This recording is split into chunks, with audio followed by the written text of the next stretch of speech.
Hi everyone, I'm Dan Abrams, and this is Court Cam. Call the buzzer, call the...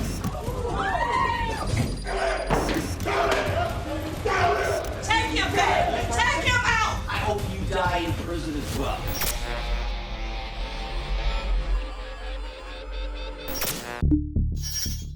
First up, we go to Stillwater, Oklahoma, where Judge Stephen Kistler's in the middle of a routine felony docket.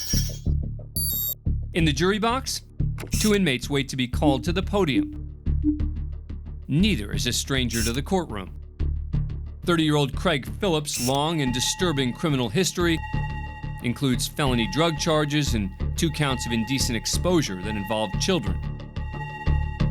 Today, he's charged with larceny of copper materials from a commercial property.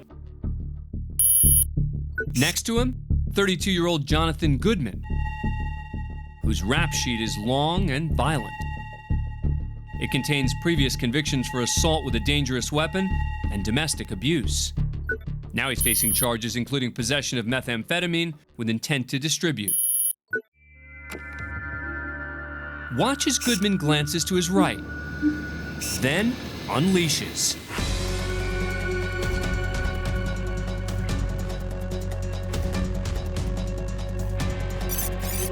Watching again, it's unclear if any words are exchanged between the inmates. Either way, Phillips never sees it coming. After getting in a few more shots, the deputy grabs Goodman and drops him to the floor. Even though the assault was reportedly unprovoked, no additional charges were filed against Goodman. Both seasoned criminals go back to prison after being found guilty on their original charges.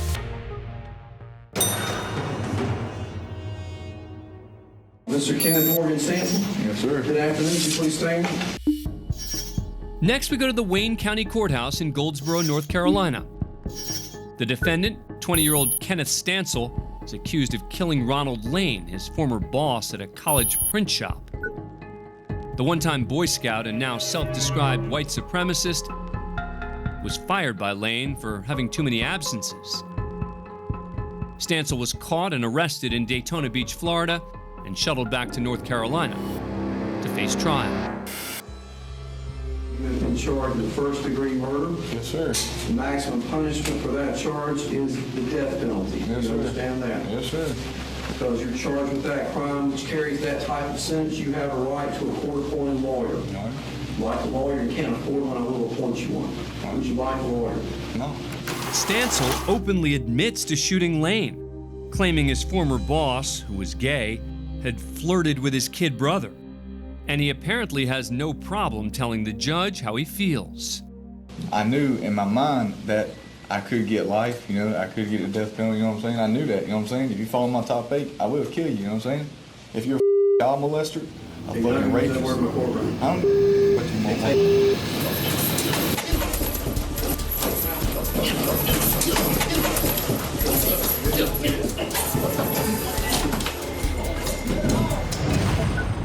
This wasn't the first time Stancil made unsubstantiated allegations that his victim was a child molester, which he mumbled during a hearing in Florida. Where did one last child molester from the earth? That my little brother? All right, that's all I got to say.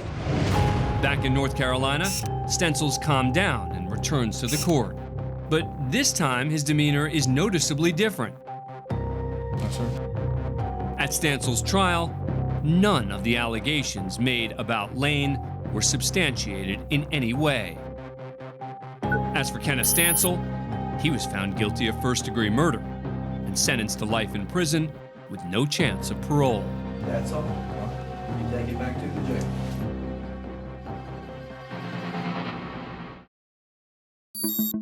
Next, we go to the Lake County Courthouse in Waukegan, Illinois. Travis Copeland's charged with disorderly conduct and aggravated battery of an officer. He's supposed to be standing before a judge for a bond violation hearing, but Copeland has other ideas. The 19-year-old has escaped the courtroom and is searching for an exit. He apparently doesn't like what he sees and heads back in the opposite direction, But this direction isn't any better. He's been spotted by the police. He better think fast. Looks like he's out of options. Or is he? He is. Copeland tries to bust through the window, not knowing it's bulletproof. Look at that again. He's in a skywalk surrounded by windows. If he wants to escape, it's probably his only chance. After his misfire, Copeland has no choice but to surrender. A team of armed officers arrive and secure the defendant. After his losing battle with an extra thick pane of glass, Copeland's taken back to court, where his original bond of $50,000 is bumped up to $1.5 million.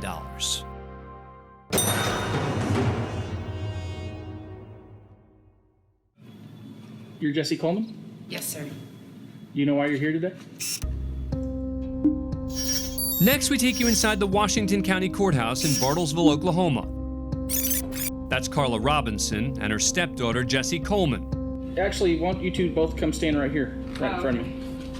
Why don't you stand right there? Why don't you stand right there? Okay. The person whose voice you hear is Judge Russ Vaclaw. You know why you're here today?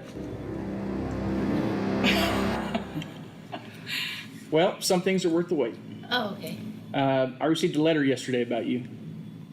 I'm sorry. The letter he's referring to was sent by Jessie's stepmother, and the reason for her appearance in court today. I received a letter yesterday about you. You were not born 29 years ago, but that's when you got a mother. That's true. It's always amazing to me. Don't start, ladies. Don't start. Well, Miss Robinson, do you want to clue her in on what she's missing? I've been planning this since the first of the year. Carla raised Jessie since she was a child. And even though she's been divorced from Jessie's father since 2007, the women remain close. But now Carla wants to make their relationship official. I think we give too much credit to biology sometimes. In other words, biology can make you a parent, but it doesn't give you that sacred title of mother or father. Absolutely. So for over 20 years, someone has been a mother to you. Even though you were not born to her, she treated you as if you were her child, and you treated her as if she was your mother. No matter how you cut it in every emotional sense and to most appearances, she is your mother and you are her daughter. But legally, that is not the case. Yes, sir. So I ask you again, do you know why you're here today? Yes, sir. On this day, the judge gets to use his power not to hand out a lengthy jail sentence, but to legalize a family bond. Miss Coleman, I want you to raise your right hand. Do you swear to tell the truth, so help you God? Yes, sir. Do you want Miss Robinson to adopt you, Yes, sir. to be her legally adopted daughter? Yes, sir. And it's my honor, though, as I said, I cannot create or order someone to love someone else or to even take care of them in a certain way. But I can order and make it known to everyone that legally, as of now, she is legally and formally your mother. Thank you. Congratulations. Thank you. Best gift ever.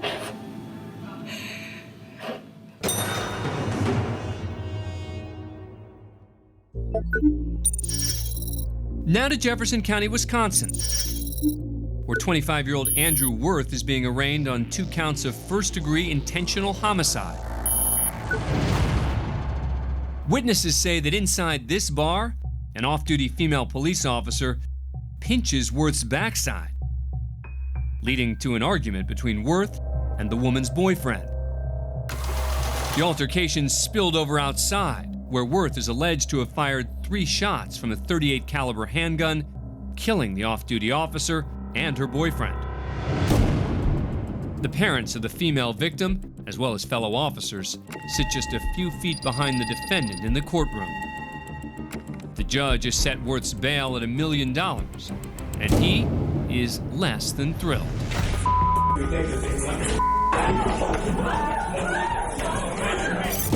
Watch again as he seems to lunge toward the gallery. It's unclear if Worth was trying to reach the officer's parents or just lashing out.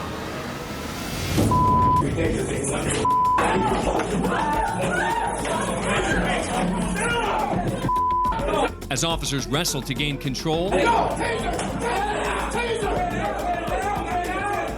defendant is tased and dragged out of the courtroom. Andrew Worth is later found guilty of 2 counts of homicide by negligent handling of a dangerous weapon, not first-degree murder, and sentenced to 10 years in prison. Jurors agreed to the lesser charge after considering Worth's claim that he acted in self-defense. Now to Grand Rapids, Michigan, where a pretrial hearing's underway for 26-year-old Jaleel Hoskins.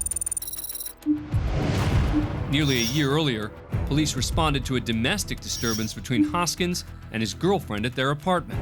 Audio from the visit was recorded on police dash camera video. I can take you to a shelter, but I can't force you to leave. The police visit is the last known record of the woman being alive. After an investigation, Hoskins is arrested and charged with open murder. At trial, the prosecution alleges that after strangling his girlfriend, Hoskins placed her body in a nearby dumpster. He maintained his innocence, but his defense is about to come apart thanks to testimony from his own cousin. He told me after the domestic or whatever happened, I guess she went in the bathroom. I guess he was thinking about it. Thinking about what? About doing it. Doing what? Killing her. I guess he choked her or something. Did he say he choked her? Yes. Hoskins eventually admits to the crime and accepts a plea deal for a lesser charge of second-degree murder. The emotional trial concludes at Hoskins' sentencing, where the victim's aunt shares her impact statement with the court. First of all, I want you to stand there and look at me and quit standing there looking at the ceiling like a little coward. And I want to face you and I'm going to tell you exactly how I feel. And finally, the judge hits Hoskins with a sentence: 50 to 100 years in prison. You have 42 days to appeal. You are remanded to the custody of the Department of Corrections for service of this sentence. Thank you, Your Honor.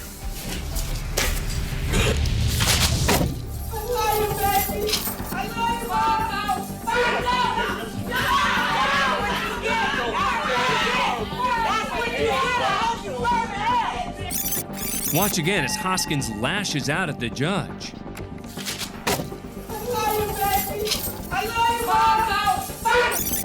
As Hoskins is hauled out of the courtroom, deputies respond to a scuffle between members of his family and the victims.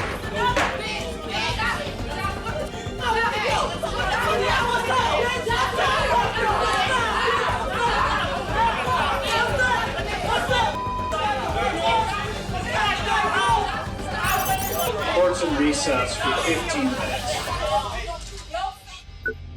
Hoskins' earliest possible date of release is in 2064. His request for an appeal was denied by the Michigan Supreme Court.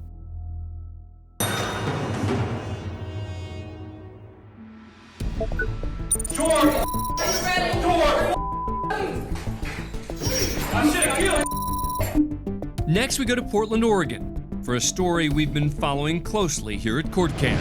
Free speech or die, Portland. You got no safe place. This is America. Get out if you don't like free speech. You may remember self-proclaimed white nationalist Jeremy Christian. He stabbed 3 men aboard Portland's MAX train in 2017, killing 2 of them.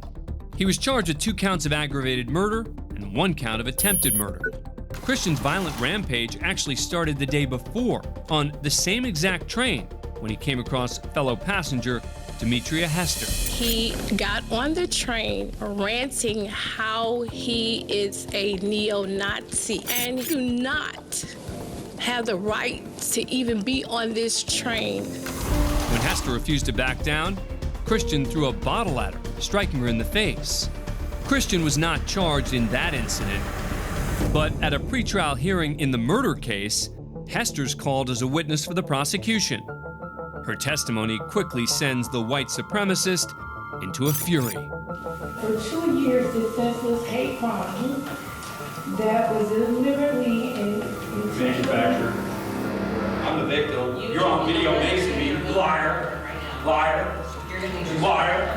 You're not the only black person on Max. Liar. Manufacturing hate crimes. You liar. Yeah.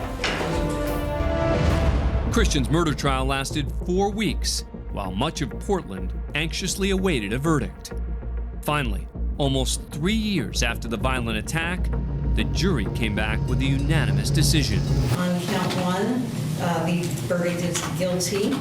On count 2, murder in the first degree, the verdict is guilty. But before Christian could be sentenced, the country was hit with the coronavirus, prolonging the nightmare for everyone involved.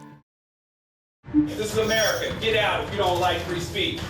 We're back in Portland, Oregon, in the ongoing saga of Jeremy Christian.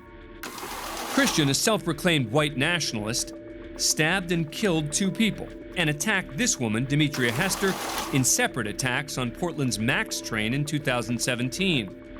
It's now June of 2020.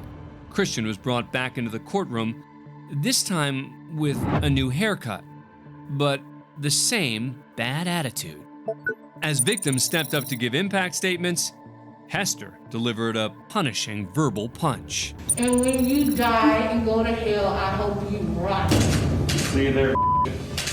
No, hey. Go back to Tennessee too. What do I tell you? Go back to Tennessee too. You can. We don't want you here. All your race hating bull. You ain't gonna be mayor either. You ain't gonna be mayor either.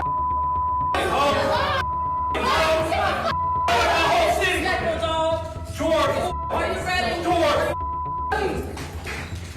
I should have killed you. Jeremy Christian was sentenced to life in prison, and he'll have no chance for parole. Joining me now is Demetria Hester. Demetria, thanks so much for coming on. Appreciate it. Boy, this has been a long haul. How are you feeling now that Jeremy Christian has finally been sentenced? Well, after 3 years, it's bittersweet, I guess. I've been there the whole trial. Like the 3 years, I've been the only one that's going to every court date. And I'm not going to stop. I wasn't going to stop because I wanted to see this through. I mean, our community has fallen apart and hasn't had time to heal from these things happening to us, and they're still happening. So it's not a real, sweet closure. Now, Christian had attacked you verbally in court before at a pretrial hearing. Were you surprised he did it again? Well, every time I went to court, he made it a point to salt me out and look at me and make sure that he had contact or said something to me. Liar. Liar. You're not the only black person on Max. Liar. Manufacturing hate crimes. You liar. Oh, we don't want you here. All your race hating bull. You ain't gonna be mayor either. I mean, I know I'm gonna get a reaction out of him because he thinks it's me as the one that got away. He's still angry about the fact that I fought him back, that I would not be intimidated by him. Well, now he's been sentenced to life in prison. What do you make of that? He should have gotten the death penalty. He did it deliberately. He knew what he was doing. The police knew who he was. He's been a menace for his whole life, and they know exactly the hate that he spewed.